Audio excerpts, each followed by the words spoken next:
The truth is rarely pure. There is a rumor within the church. It goes like this. Long ago, a party of knights and priests journeyed into the Valley of Defilement. The valley is home to everything humanity wants to forget. Outcasts, the deformed, the despised, and the aborted. The party of knights sent there never returned, and the leader of the party, the Maiden Astraea, is said to have become a demon. Demons take many forms, though all fall into 3 categories. There are minor demons, there are major demons, and there are archdemons. All demons can be likened to the roots of a tree, spreading through an area and gathering souls just as a tree would gather nutrients.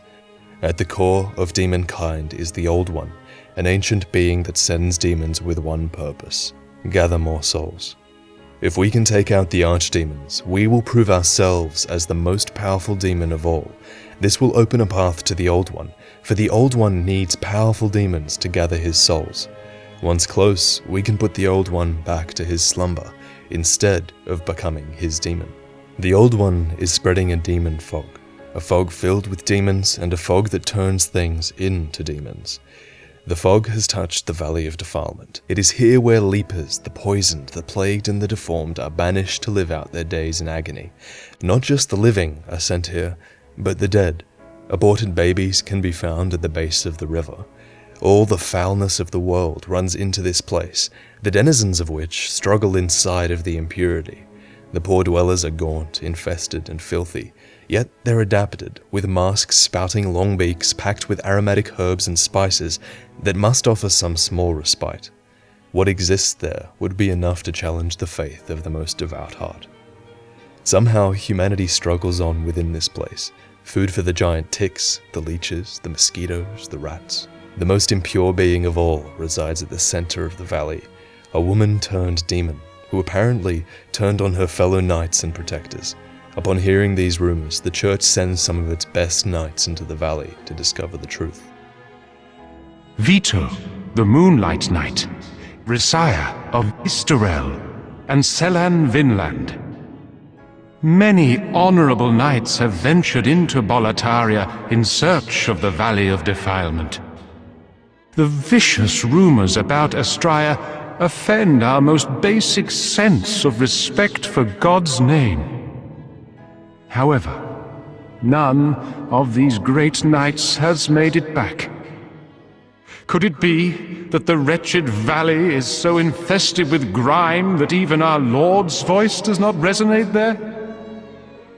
Or perhaps it is the fate of those left behind by God. We find the corpse of Bito, covered in slugs, and fallen to the valley. Above the leechmonger is also Lazaya's wooden spear.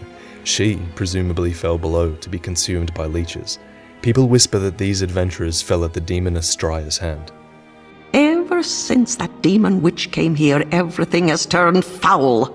All the men worship her like she's the Virgin Mary, the same men who would snatch my child away from me.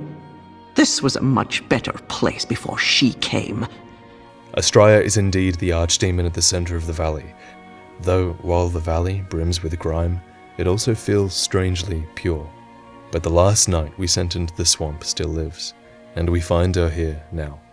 Why, you are one of the sane ones, are you not? I am Selan of the West. I seek my brother Garl Vinland, the knight who accompanied Saint Astraea on her travels. I believe they settled here. If you happen to see my younger brother, please tell me. I must share with him the last words of our father. I heard an unflattering rumor about Saint Astraea. Have you met that herb-peddling woman? She claims that Saint Astraea is herself a demon. That woman has no reason to lie. Surely she must be mistaken. I find something odd about this place. It brims with grime, but at once feels strangely pure. Selan holds the Ring of Devout Prayer, which she intends to give to her brother. It is the sister ring to the Ring of Sincere Prayer, a holy relic that increases the power of miracles. When Astraea was a young girl, she found the Ring of Sincere Prayer, a discovery that instantly propelled her into sainthood. The ring, they said, was a revelation of God, a sign that God himself had chosen the girl for great things.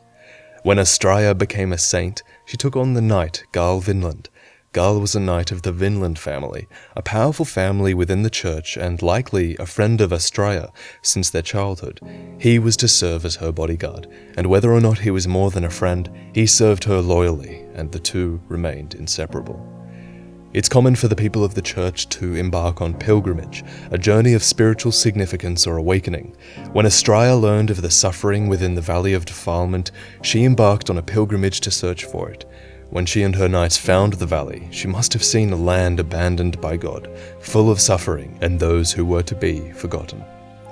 This filthy woman tells us that Astraea made things worse, but she is simply jealous of Astraea, for before Astraea came, the filthy woman was the apple of every man's eye.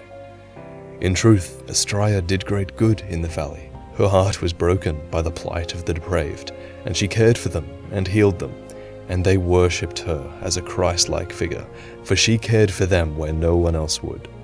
So by the time the demon fog rolled over the world and through the Valley of Defilement, Astraea had changed. The valley had stripped her of any belief in her God. How could a benevolent God allow these people to suffer? The church wasn't worshipping God, it was more like they were worshipping the devil. So she made a decision. Instead of fighting the demon fog, Astraea embraced it, becoming the first human to successfully weather the transformation into a demon. She kept her sanity, her personality, and her form. The only one of her party of knights to live was Jarl, her lifelong friend. He decided to stay with her until the end. Her demon power was not used for great evil, she tried to use it for good. She resurrected the aborted children of the valley, she created a sanctuary for the lost and the wretched, and she tried to cleanse the most vile place in the world. As an archdemon, she needed to gather souls for the Old One, so whenever a traveler or knight came into the valley to discover what was going on, the depraved travelers would murder him and bring the traveler's soul to Astraea. Truth is, Astraea is a beacon of hope. She is our only example that those with a powerful demon soul are capable of using evil for good works, and given time, the perception of demons could change. As Sage Frake the Visionary says, Astraea has proven that humans can evolve to a higher state. Yet to us, she is an archdemon, and from our narrow perspective, she must die. Leave us, slayer of demons. This is a sanctuary for the lost and wretched. There is nothing here for you to pillage or plunder. Please, leave quietly. You will not turn back, will you? How dare you persist in intruding upon our haven? You abandoned us long ago. What right do you have? We live humble lives. Leave us be. I shall let no harm come to dearest Astraea. May you rot in the deepest depths of this swamp. Cruel Lord. What more can you possibly take from us? Stop. Please stop. This is our home. We have done no harm to you. Dear God, have mercy. Is not your abandonment of us punishment enough? How long must we weather this cruel fate? Ye covetous ones, let it be known. We shall defend our hearth and home to the death. Dearest Astraea, I have failed you.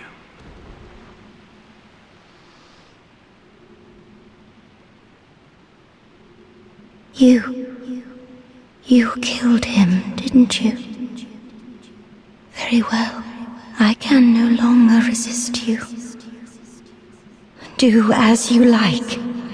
Take your precious demon soul.